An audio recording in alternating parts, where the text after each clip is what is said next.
Hare Ram,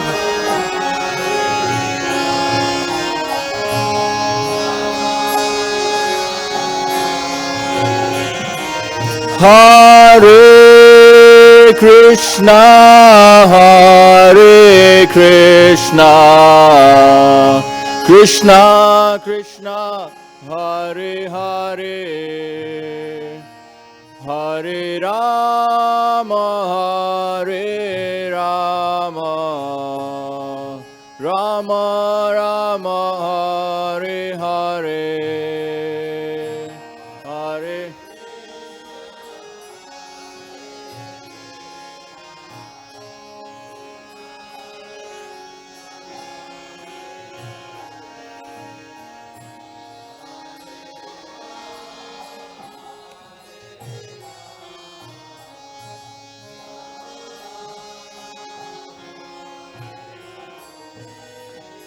Hare Krishna, Hare Krishna,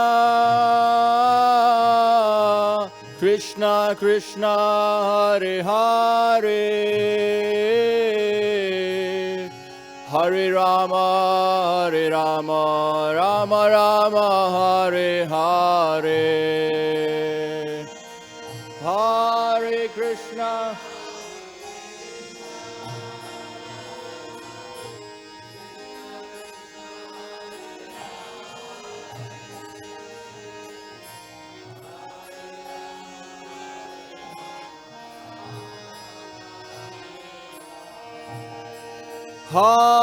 Hare Krishna, Hare Krishna,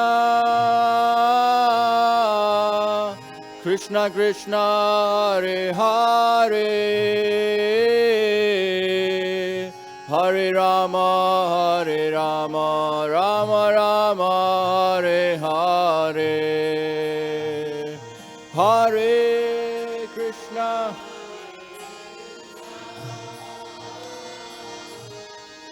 Krishna Krishna,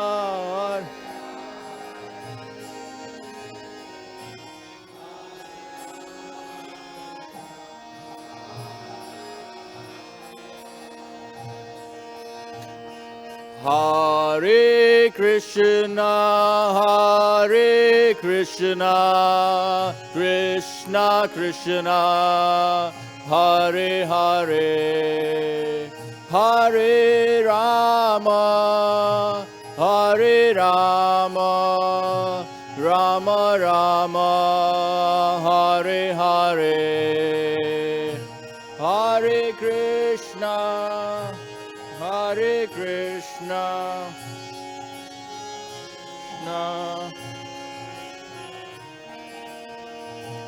Hare Rama, Hare Rama, Rama Rama, Hare Hare, Hare Krishna, Hare Krishna, Krishna Krishna, Hare Hare, Hare Rama, Hare Rama, Rama Rama, Hare Hare, Hare Krishna.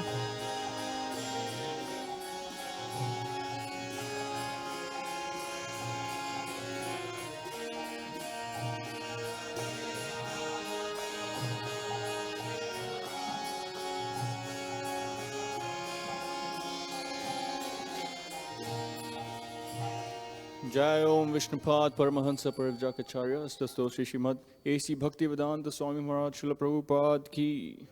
Jai Om Vishnupad Paramahansa Parivjakacharya Astasto Shri Srimad Bhaktisiddhanta Saraswati Goswami Maharaj Srila Prabhupada Ki. Gaur Premanandi.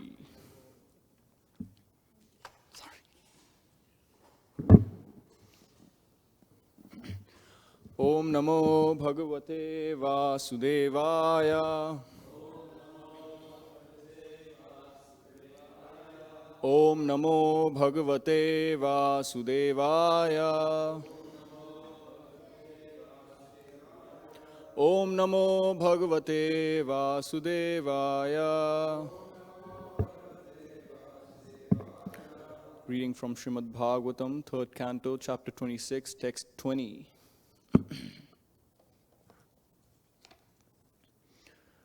Viśvam ātma-gataṁ vyañjan kūṭa-stho jagad-aṅkuraḥ sva-tejasāpibat tīvram ātma-prasvāpanam tamaḥ viśvam ātma-gataṁ vyañjan kūṭa-stho jagad-aṅkuraḥ sva-tejasāpibat tīvram ātma-prasvāpanam tamaḥ viśvam ātma-gatam vyañjan kūṭa-stho jagad-aṅkuraḥ sva-tejasāpibat tīvram ātma-prasvāpanam tamaḥ.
Vaishnavis,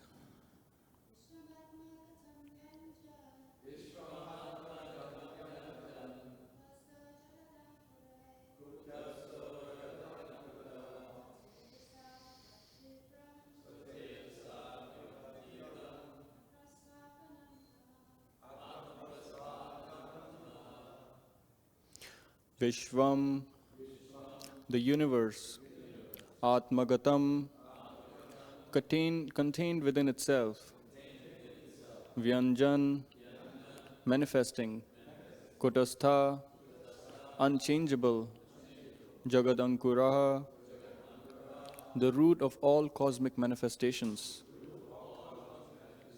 sva-tejasā, by its own effulgence, apibat, swallowed, tīvram, dense, ātma-prasvāpanam,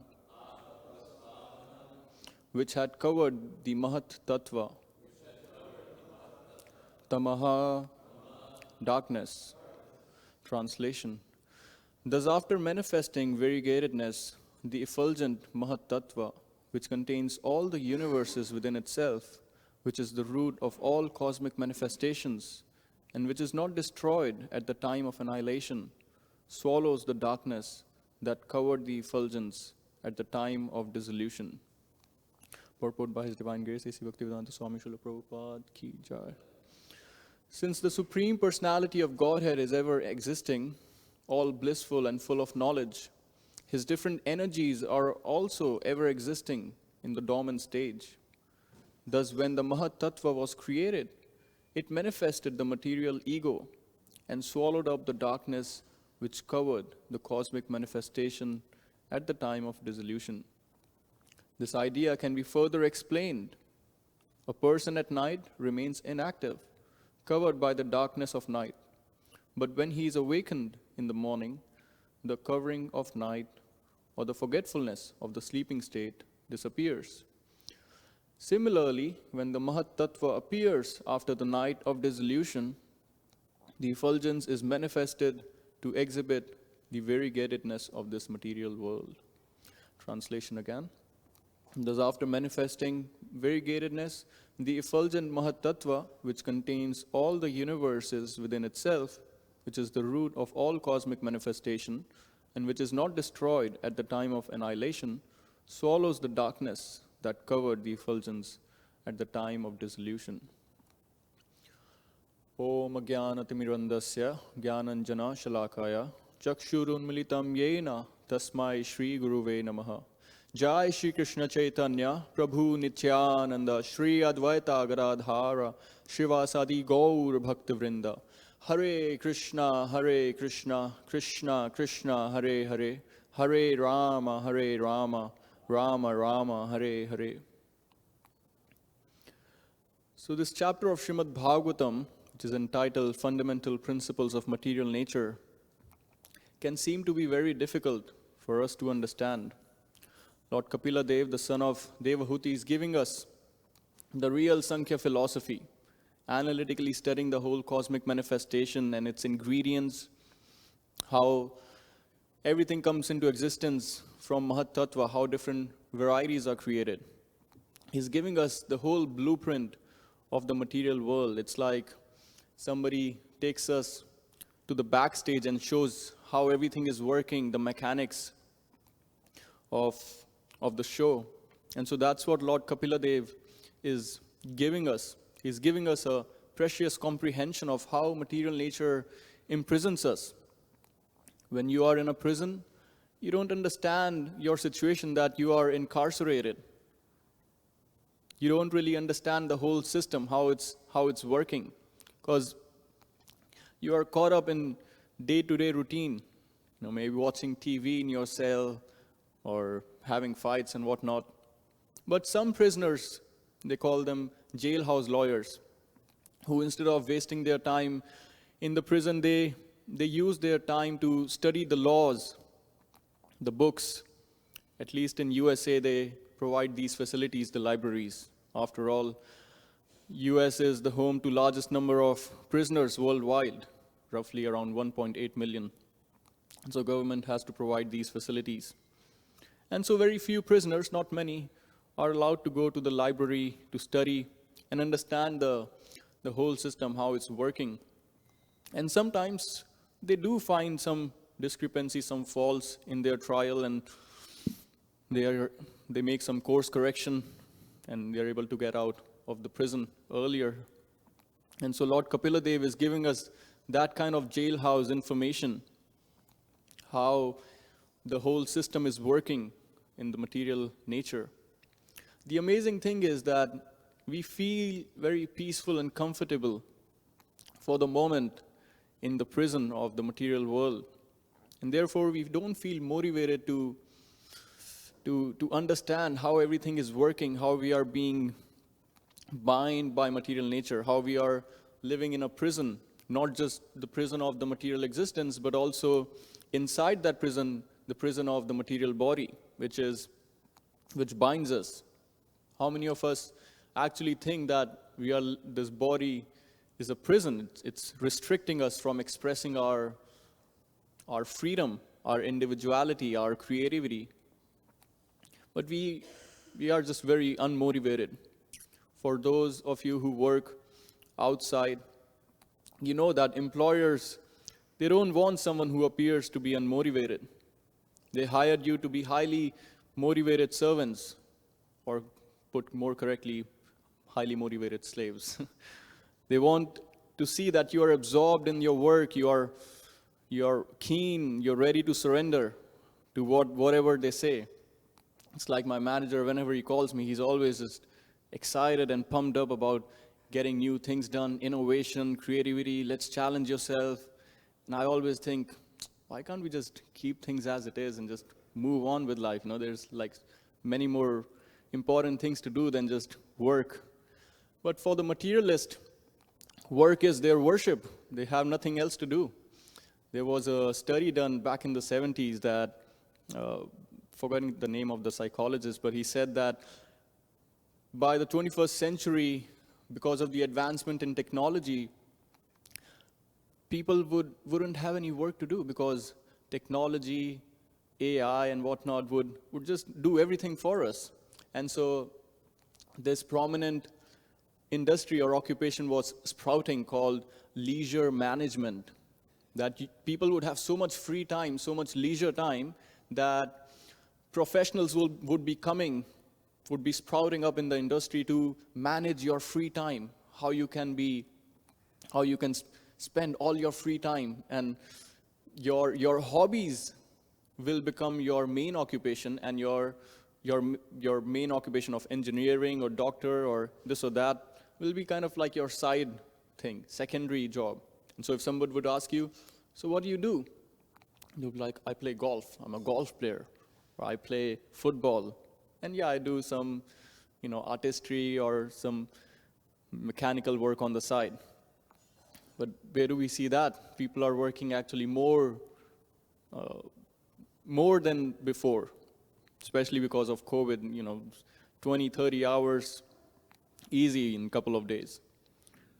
And so if you look at our situation, we become peaceful and gratified for a moment that things aren't so bad, things are good, life is good, I'm getting paid, I have a job. Yes, there are some conflicts happening on the other side of the world. Yeah, there are some, storms and natural disturbances happening on the other side of the country, but, I'm living peacefully in my own bubble. And so we get bored of very easily, just like some kids, you give them some color books, give them some candies, and, they are happy. But we don't understand that the whole package, the nature of material happiness, is just faulty. It's bad. And it's not that one thing is bad and then the other whole stuff is good. No, the whole package of material existence is equipped, is designed in such a way to give us distress. What does King Yayati says in the 9th canto? As all of you would know, King Yayati's portfolio, he married the daughter of Shukracharya, Devyani, and somehow, living in the material world, he got himself in a complicated situation with one of her maidservants, Sarmishta, because of which he was cursed by Shukracharya with old age and invalidity. But then, on understanding the situation, Shukracharya realized that this curse that he has given goes against the interest of her daughter. And so Shukracharya gave another benediction that, okay, you can exchange your old age with someone who will be willing, who will agree to transfer their youth to you. And so King Yayati approached his sons, and all the sons rejected to give their youth to their father because of various reasons. It's interesting how Prabhupada gives such amazing commentary on why King Yadu refused to give his youth to his father. So the three elder sons of King Yayati refused to give their old age, refused to give their youth, because they wanted to enjoy in their youth. They wanted to go through that sense gratification. And so they said, no, father, we can't give that. We want to take it for ourselves. And then King Yayati approached Yadu. And Maharaj Yadu said, no, I also need to go through that phase of youth. I need to enjoy sense gratification. The difference was that Yadu said no because he wanted to execute devotional service, but he knew that these material desires will be in my way, are coming in my way, and I need to go through that phase of regulated sense enjoyment in the Grihastha ashram so he can get purified therapeutically and be ready for receiving the appearance of Lord Krishna. So the difference between the three sons And Yadu, for refusing to give his youth, was very different in motivation and intention. The three sons, they just wanted to go full on into sense enjoyment, sense gratification. However, King Yadu, he refused to say no because he knew that Lord Krishna will be appearing in the future, and he wanted to prepare his consciousness. He didn't want any hurdles in his fully executing devotional service, because if he would have given his youth, then he would still have these material desires, but when he would, in the last phases of his life, he would still be dealing with those desires.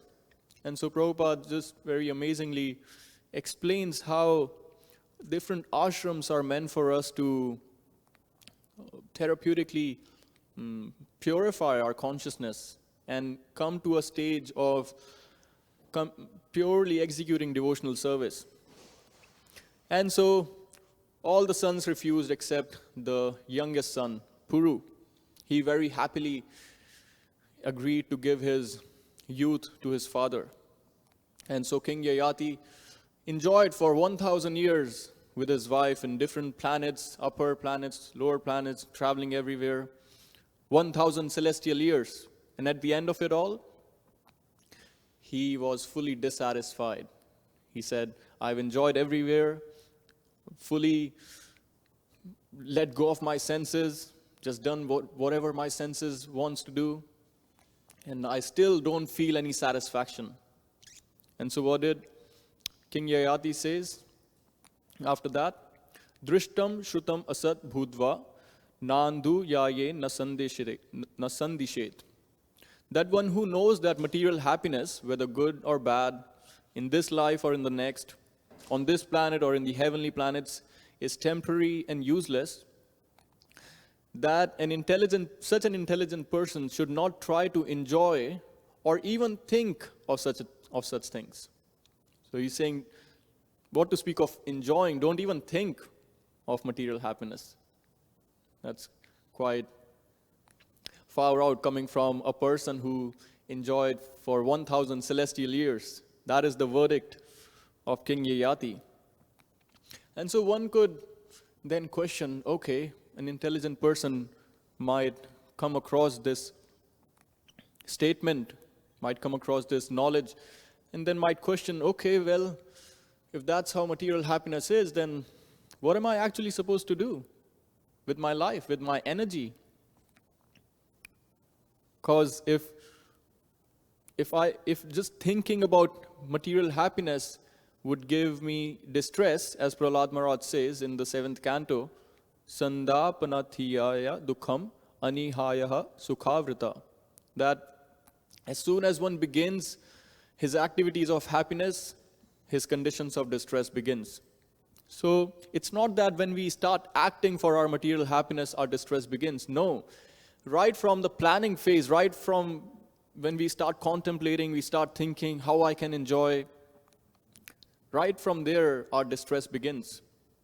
Reminds me of my father, who's an avid traveler. He's traveled everywhere in India multiple times, and he wouldn't shy away from taking another whole trip. And so I have seen him go through these phases of anxieties just before his trips are happening. He goes through all these planning, different places that we'll see. We have to get up at 4 a.m. to go to see this scenic site or this sunset or sunrise. And every time when he does that, my parents have an argument. We are going to enjoy. Why can't we just relax? Why do we have to be so, military schedule and whatnot? So I've seen that, although the planning for enjoyment, for recreation, but in the process itself, there's just so much distress and struggle. Of course, now he's retired, so I thought, okay, well, his travels would slow down. But no, my mom just told me last week, now he's on an international tour. He wants to travel internationally other places, so they are going to Singapore, Mauritius. I'm like, okay, what to do? So we can see the point is that our distress begins right when we start contemplating, we start planning for material happiness. And an intelligent person correctly would ask then, what should we do with my time, with my energy, if pursuit for material happiness will give me distress from the very beginning? And that's where the knowledge of Srimad Bhagavatam, Bhagavad Gita comes into action, which gives us lifestyle that can prepare us for happiness which goes beyond matter, which goes beyond the body and the mind. And what does Prahlad Maharaj says in the 7th canto to his demoniac school friends? Tasmat sarveshu bhuteshu dayam kuruto suhridam bhavam asuram unmuchya yaya tusyati adhoksaja. He says, therefore, because that's the nature of material happiness, that's the nature of the material existence that we live in. He says, my dear young friends born of demons, please act in such a way that the Supreme Lord, who is beyond the conception of material knowledge, will be satisfied. Give up your demoniac nature and act without enmity or duality. Show mercy to all living entities by enlightening them in devotional service, and thus become their well-wishers. We all have different ideas of how we want to help the world, how we want to contribute in the society. In my humble endeavors to expand, many times students come and they're like, yeah, we want to help, we want to make a contribution, we are studying international relations, we are studying public policy, we want to change the system, this, that, the other. They have different ideas. But we have to understand this principle that unless we focus on satisfying the Supreme Personality of Godhead, no matter whatever endeavors we make will be futile, will be useless, because all those endeavors are performed on a false platform, are performed on a material platform. So it's kind of like, you have a boil, but you are putting some Band-Aid or some cream on the boil and not really fixing from the root of it. And in the purport of this verse, Prabhupada writes in his amazing devotional expression, he says, preaching is the best service to the Lord. The Lord will immediately be extremely satisfied with one who engages in his service of preaching Krishna consciousness. Just like we hear in Bhagavad Gita, Nacha tasman manushyeshu kaschin me priyakrittama, that there is no servant in this world more dear to me than he, nor there will ever be one more dear. And so we have to apply ourselves in Krishna consciousness and do an internal scan to see how our bhakti creeper is growing. Do we want to take a fast express train back to Godhead in one lifetime, or we want to take the slow train and do some other things, and yeah, Krishna consciousness is also there, our spiritual life is also there, but want to kind of experiment with other things. Do we want to be a floater, or we want to be proactive in applying our senses in Krishna's service? Just like Satyatirtha, the disciple of Sri Madhvacharya, whose auspicious appearance day we are observing today, was very faithful and devoted disciple. He would do anything for his guru. And he was, because of his intensity in pleasing his spiritual master, he was empowered to write down books as Sripad Madhvacharya would dictate. So after Sripad Madhvacharya met Srila Vyasadeva in Badrika Ashram, and he understood the true essence of Brahma Sutras and other Vedic literatures, Madhvacharya recited his Purna Pragya Bhashya, the commentary on Brahma Samhita. And back in the days, there were no computers or typewriters or anything like that. And so Satyatirtha wrote everything down on palm leaves with ink, with ink from tree barks. And so he did it so efficiently without ever asking his spiritual master to repeat what he said, or asking, can you take a break? I need to go get some water, or I'm tired, or this or that. He had such a desire to please his spiritual master.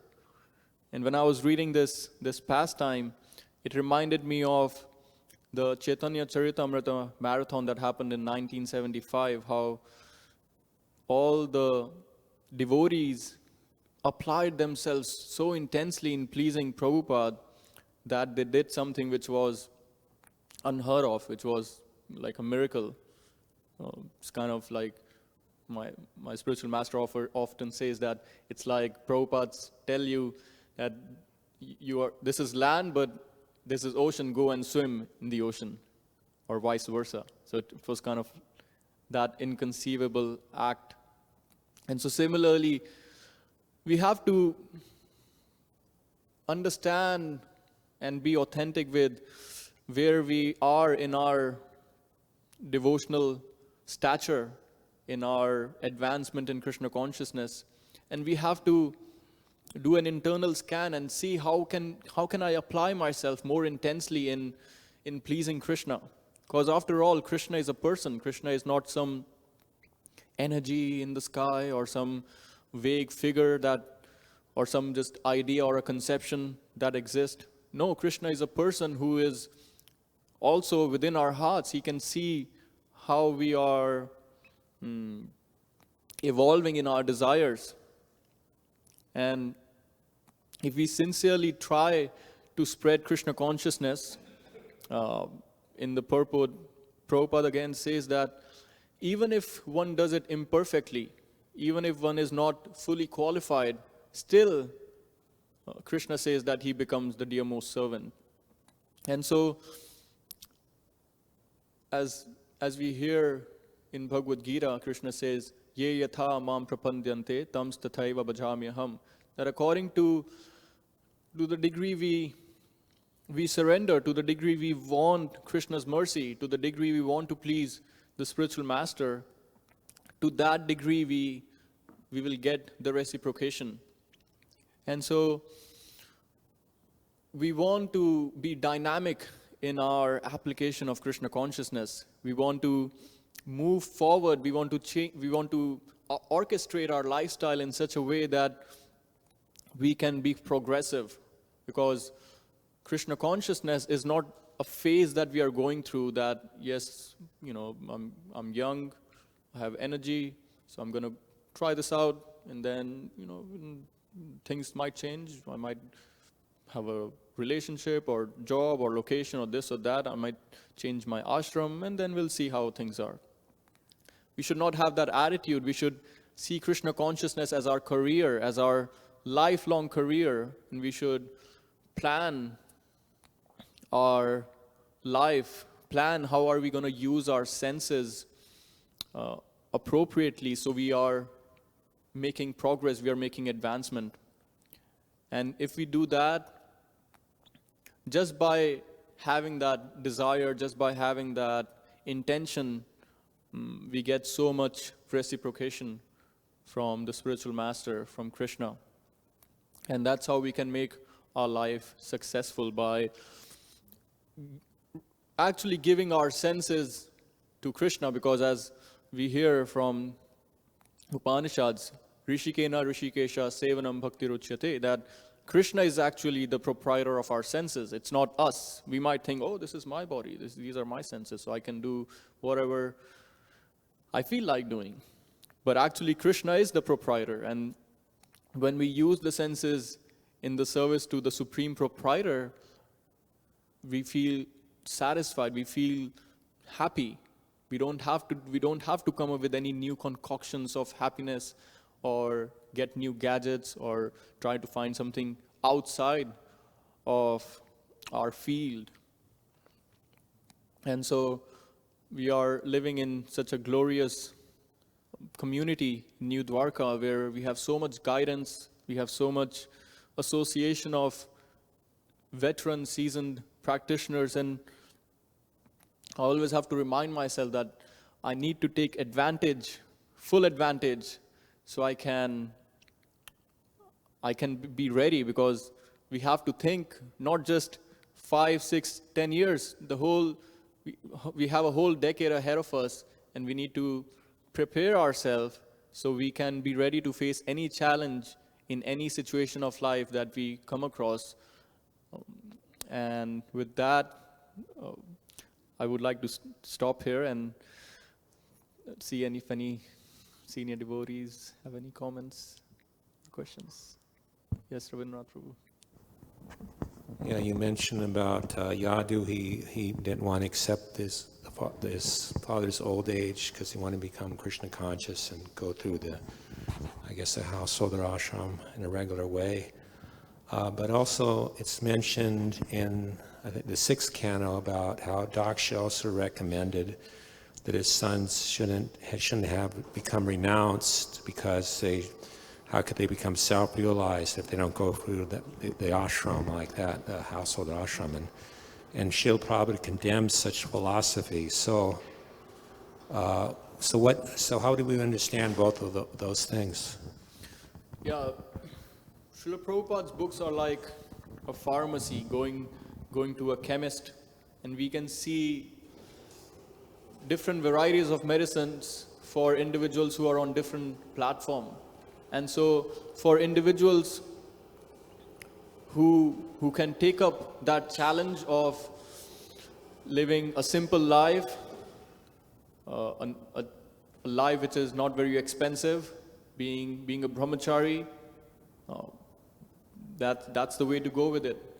But persons who can't control their senses, who need to go through that ashram of being with a partner, being therapeutically purified, then that ashram is also there. So it's not that one ashram is high or one ashram is low. All the ashrams of Varnashrama, which is a system presented by Krishna, although it's a material system, but Krishna provides this system for gradual advancement in bhakti. So we have these facilities, we have these different ashrams, and according to one's nature, one has to see where they fit best. And even if, speaking to our contemporary day and age, it's not that, of course nowadays very few of us would be brahmacharis for the rest of the life. But no matter how much time we spend in the brahmachari ashram, that training is so valuable that even when moves on from the brahmachari ashram, they always remember that yes, there were days in the brahmachari I used to read 2 hours, used to go out on books, and that desire is always there, and you try to bring in some of those habits in the grihastha ashram. Of course, we have to understand that grihastha ashram has its own standards. It's not that if you are in the grihastha ashram, now you have the full freedom and right to just do anything you want. So there are standards, and when we read Prabhupada books, Prabhupada just very clearly expresses the ideal grihastha ashram. And so, yes, for the sons of Rishabdev, that was the instruction, because they were in that phase of their life, they were in that mindset. Whereas in this situation with King Yadu, he knew that he has all these material desires, and he was honest about it. I have these material desires and they are blocking me from executing my devotional service. And so what should I do? I can't just oh well, what to do? I have material desires, Prabhu, but I can't practice pure devotional service, so I'll just give it up and go out and just do whatever. No, he was proactive in understanding where could he fit best so he can prepare himself for receiving Lord Krishna in the future. And so that's why guidance is very important in bhakti. The more guidance we have, the more wealthy we are. I hope that. Thank you. Okay. Thank you. All glories to Srila Prabhupada.